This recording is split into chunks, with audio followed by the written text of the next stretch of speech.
Coming up on the news today then, the latest on the Jadon Sancho saga. Could there be a twist in the tale there? Is he going to Juve on a full deal? Is it a loan with a permanent option? Is it a loan with an obligation to buy? Or is he holding out for Chelsea? We'll get into all of that. Also the latest on Toney, another player that United have been linked with. Could he be holding out for Chelsea as well? And a little bit of an update on the injury status of Malacia. Finally, seems like there could be some good news there. Let's get into the news.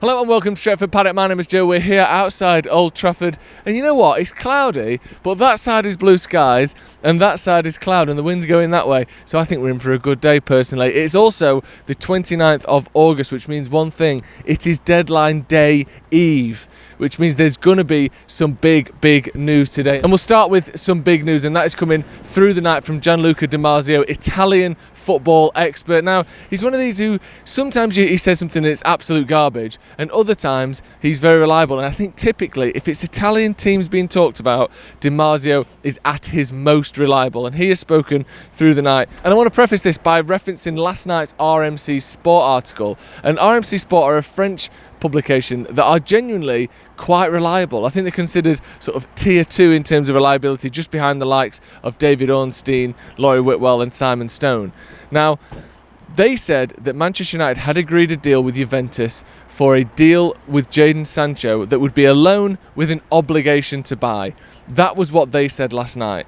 Then there's been reports since then, like I said, from Gianluca Di Marzio, that the first bid has come in from Juventus and that it is a loan with an option to buy. Now, it's one of those ones where, to me, it's not a particularly exciting loan because we still have to pay a good portion of his wages and it's only an option to buy. That is radically different to a loan with an obligation to buy that RMC Sport had been reporting. Unfortunately, I tend to agree or tend to favour the reliability of Gianluca Di Marzio when it comes to Italian clubs. But it's an odd one for RMC to go so big on that and then get it completely wrong. Because the difference between a loan with an option and a loan with an obligation, one of them being accepted and agreed and the other one just being sort of put out there as a bid, they're two completely different things. And for me, I don't think a loan with an option to buy is particularly exciting for United. Now, the one thing that potentially does make it exciting is you get Jadon Sancho out of the dressing room for one, and for two, you give him chance basically to reignite his career. He could go to Juventus and get, let's be genuine here, let's say 11 goals, 8 assists this season, and for that money you can probably get, or for that you can probably get good money for Jadon Sancho. You can probably get 35-40 million for him, either from Juventus or another club next season. It probably makes him easier to sell, and he's got 3 years left on his deal, or he has 2 years with an optional third year. The only problem with that is if he goes to Juventus and gets 4 goals, 2 assists and barely plays, then you're lucky to sell him next year for 20 million. I feel like he's almost in that sort of grey area now where people aren't sure whether it's Sancho's fault or Ten Hag's fault. Other clubs will be looking at him going, we can still get the best out of him. If he goes to Juve for a full year and does naff all, we're getting naff all next season. I personally think United need to hold out for a full deal, either whether that be an obligation or an outright purchase right now. Now, there's another story here as well that talks about Jadon Sancho wanting to hold out for Chelsea, and this was from The Guardian last night. Obviously, we already know Sterling to United, Sancho to Chelsea is being discussed with Manchester United and Chelsea at the moment. Those two deals maybe are independent of each other, but it does feel like a strange coincidence that United haven't been linked with Raheem Sterling all window, and as soon as Sancho wants Chelsea, we're linked with a winger from them who they want to get rid of. I find it hard to believe that those two deals aren't linked somewhat. But this was from Jacob Steinberg last night. Now, we'll come back to his name in just a minute, but he said that Jadon Sancho hasn't agreed anything with Juventus and is actually holding out for his preferred move, which would be to Chelsea. Now, Jacob Steinberg, people can make mistakes and people can get things wrong, but in terms of reliability, he went big on the fact that Erik Ten Hag was going to be sacked regardless of that FA Cup result. I don't know if you remember that. He said before the game, it doesn't matter what happens in this game, Ten Hag will be sacked. And who's the manager of Manchester United? It's Erik Ten Hag. So there is form, obviously, for Jacob Steinberg to not necessarily always have his ducks in a row before pushing an article. However, he works for The Guardian. The Guardian are usually quite reliable. But to me, I think you kind of have to take that with a pinch of salt. And, you know, is he holding out for a move to Chelsea? What does that really mean? Does that mean he's refusing to go to Juve? Or does it mean if both offers are equal, then he'd prefer to go to Chelsea? It's hard to know exactly what that means, but the wording suggests that certainly no deal with Juventus is done, despite those RMC Sport reports last night. So it's all a bit up in the air at the minute. You've got reliable journalists saying one thing, other reliable journalists saying the complete opposite thing. It seems as though no one really knows what's going on with this deal, but it does seem like that initial report that a deal had been agreed for an obligation to buy seems wide of the mark, unfortunately, because it's one that I put a lot of faith in, because RMC Sport are usually pretty good. Get your thoughts in on Jadon Sancho. Would you rather him go to Chelsea and we get Sterling? Would you rather he goes to Juve or a loan with an option to buy? I think most of us would agree that Juve loan with obligation to buy is the best case scenario here. But maybe some of you want Sterling. I don't think it's the worst idea in the world. You know, I'm coming around to the idea of Raheem Sterling, which I can't believe I'm saying that, but I feel like he could bring something to United. We'll have to wait and see. Ivan Toney's the next one, and this is another player who supposedly prefers Chelsea. He was linked with Manchester United in the Evening Standard, and a couple of other journalists have sort of commented on it and said, yeah, United are going for him and this kind of makes sense, but no one's really sort of put their neck on the line and said United are making a bid for Ivan Toney.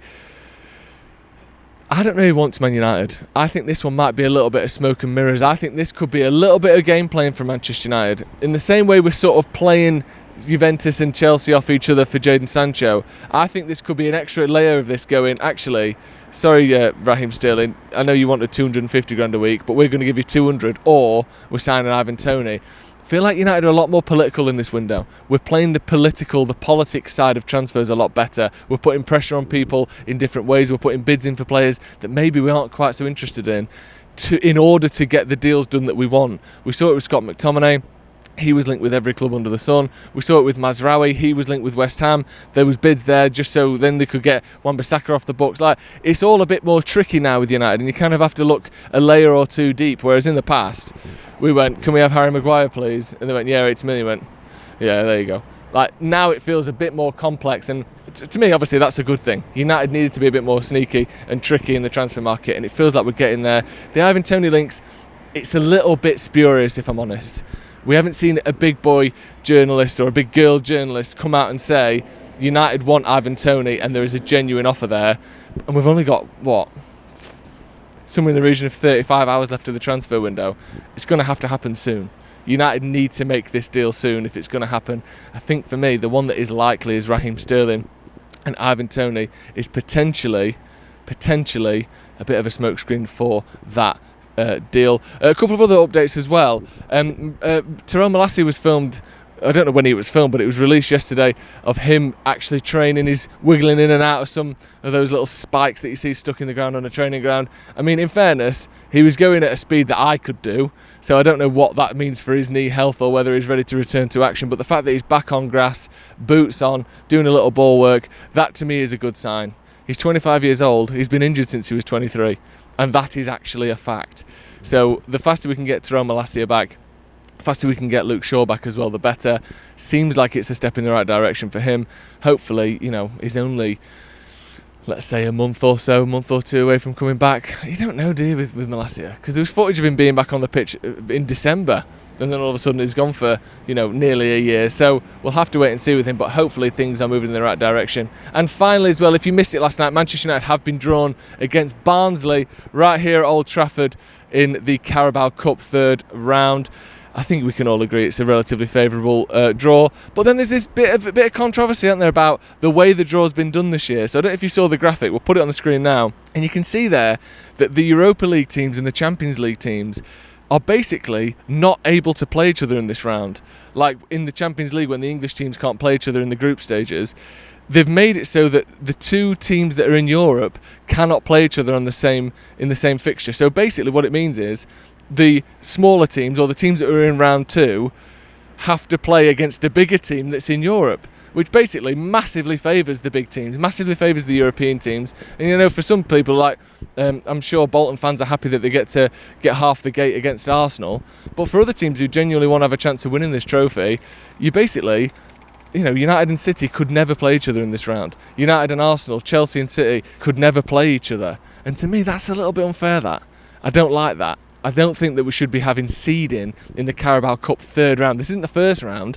You know, other teams have already played 2 rounds in this competition, and United and the big other boys have been kept apart from each other. I'm happy, of course, that United are getting Barnsley, and hopefully we can get through to the next round. But to me, it's something a little bit fishy about keeping teams apart in what is a domestic trophy. That's a little bit stupid to me, and I'm not keen on that at all. But United have got Barnsley here at Old Trafford in a few weeks' time, so make sure you stay tuned for that, of course, and make sure you stay tuned to the channel. Any breaking news, any transfers, any updates on Raheem Sterling, or any other deal that amounts and comes up in the next day and a half, we will be here for it. So make sure you stay tuned to Stretford Paddock. Hit the subscribe button if you haven't already, and we'll see you in a bit.